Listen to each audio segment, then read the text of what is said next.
Well, that's perfectly normal. That happens all the time in love ships. It's my biological clock.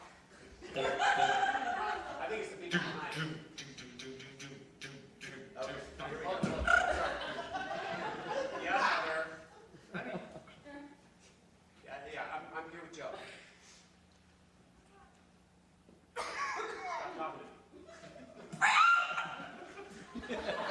What the hell is it to you? She looked at us funny.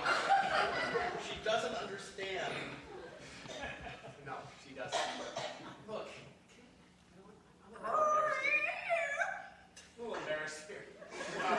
Can we just go get some popcorn or something? Sure, that sounds like a great idea. Popcorn is delicious, nutritious, and it comes in 86 flavors now.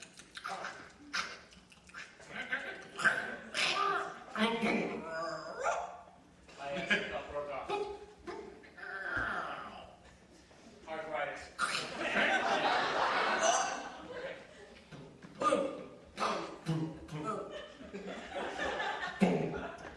Hollow ship.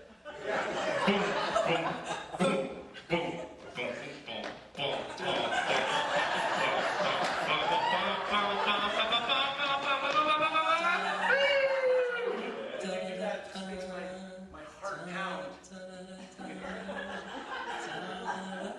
Pum pum pum pum pum pum pum pum pum pum pum pum pum pum